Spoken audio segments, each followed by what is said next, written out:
എല്ലാവർക്കും എല്ലാ ദിവസവും വേണ്ടത് ഭക്ഷണമാണെന്നതിനാൽ കർഷകനെ എല്ലാവർക്കും ആവശ്യമാണെന്ന് കൃഷിമന്ത്രി പി പ്രസാദ്. എലപ്പുള്ളി ഫെസ്റ്റിന്റെ ഭാഗമായി കർഷകരെ ആദരിച്ചുകൊണ്ട് സംസാരിക്കുകയായിരുന്നു മന്ത്രി. എലിപ്പുള്ളി ഫെസ്റ്റിന്റെ ഭാഗമായി പഞ്ചായത്തിലെ 20ഓളം കർഷകരെയും സംസ്ഥാനത്തെ മികച്ച രണ്ടാമത്തെ കൃഷി ഓഫീസർക്കുള്ള പുരസ്കാരം നേടിയ കൃഷി ഓഫീസർ BS വിനോദ് കുമാറിനെയും കലാകായിക പ്രതിഭകളെയും ആദരിച്ചു. കൃഷിമന്ത്രി പി പ്രസാദ് പരിപാടി ഉദ്ഘാടനം ചെയ്തു. ഫെസ്റ്റിന്റെ ഭാഗമായി കർഷകരെ ആദരിച്ചതിൽ സംഘാടക സമിതിയെ മന്ത്രി അഭിനന്ദിച്ചു. കർഷകരെ മറക്കുന്നില്ല എന്നുള്ളത് അങ്ങേയറ്റം സന്തോഷകരമായ കാര്യമാണ്. നമ്മൾ എന്തുകൊണ്ടൊക്കെയോ ഇതൊന്നും വേണ്ടാത്തൊരു കാര്യമാണെന്ന് പലർക്കും തോന്നുന്നുണ്ട്. എല്ലാം വാങ്ങിക്കാൻ കിട്ടുമല്ലോ, പിന്നെ എന്തിനാണ് നമ്മൾ കൃഷി ചെയ്യുന്നത് എന്നൊരു തോന്നൽ നമ്മുടെയൊക്കെ മനസ്സിലേക്ക് വന്ന് കയറി.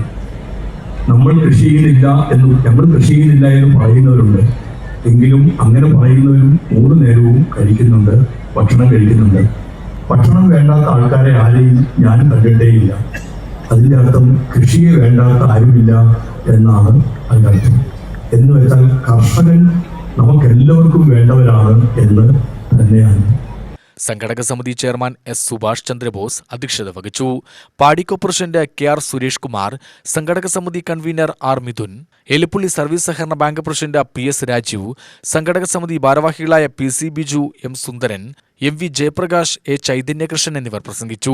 കർഷകശ്രീ നേടിയ P. ഭുവനേശ്വരി, കേരകേസരി നേടിയ വേലായുധൻ, ക്ഷീരമേഖലയിൽ മികച്ച പ്രവർത്തനത്തിലൂടെ പഞ്ചായത്തിന് 1 കോടി രൂപ നേടിക്കൊടുത്ത മുൻ മൃഗസംരക്ഷണ ഡെപ്യൂട്ടി ഡയറക്ടറും OISCA സംസ്ഥാന പ്രസിഡന്റുമായ ഡോക്ടർ N. ശുദ്ധോധനൻ, മികച്ച സമ്മിശ്ര കർഷകൻ രാമചന്ദ്രൻ, പാടശേഖര കൺവീനർ A. സുരേഷ് തുടങ്ങി വിവിധ കാർഷിക മേഖലയിലുള്ളവരെയും മികച്ച പ്രതിഭകളെയും ആദരിച്ചു. നടൻ ജയരാജ് വാര്യർ കാരിക്കേച്ചർ അവതരിപ്പിച്ചു. കണ്ണൂർ ഷെരീഫും സംഘവും അവതരിപ്പിച്ച സംഗീത പരിപാടിയും അരങ്ങേറി. UTV news, Palakkad.